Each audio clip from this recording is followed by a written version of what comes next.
So here's why and how to optimize your social media profiles. So we want to make sure that we optimize your social media online profiles so that it attracts the right people while simultaneously positioning yourself as an authority and an expert that people can trust. So social media is typically the first and often the only place you'll have contact with someone, and first impressions count. So I would say to people, it's not the 90s or the 2000s anymore. Your social media profile is essentially your website, your sales funnel, your shop window, all rolled into one. And we need to make it as easy as possible for people to follow and connect with you.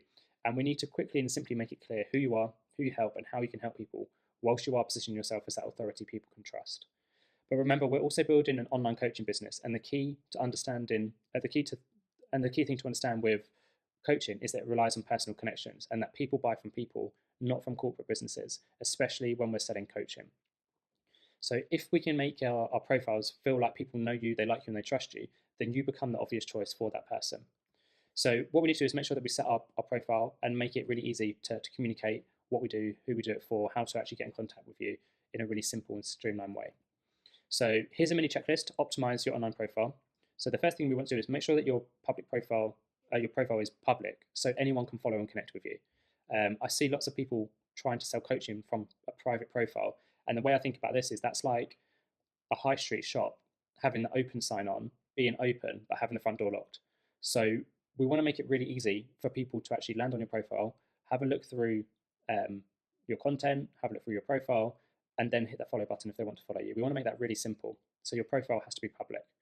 We then want to make sure that your name is updated so it's actually your name, not like Joe underscore blogs dot 180999901 or whatever that might be. We want to make sure that it's your full name. So want to make sure it's your full name or an easier version of your name to remember. So for me, my full name is David Featherstone, which I felt was a bit long and harder to remember, so I shortened it to Dave Feather.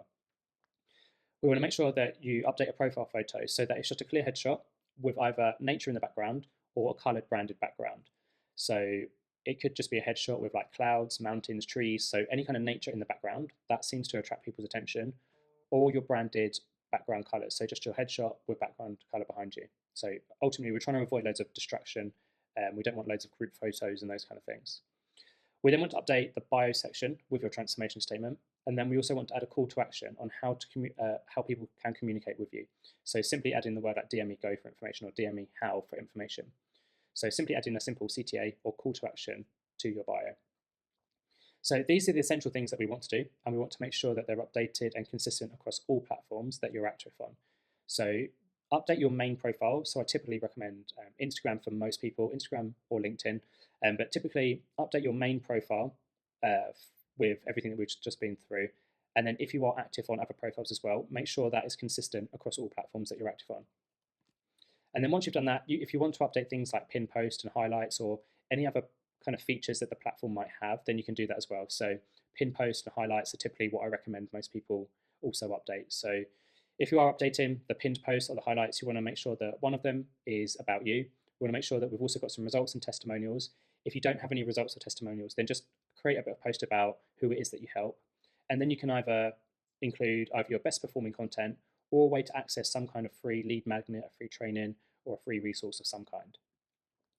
So hopefully that will make sense. It's a simple but important part of the process. So be sure to go away and make all of those updates to your main social media profile to start with, and then just make sure that's consistent across any other platforms that you are active on.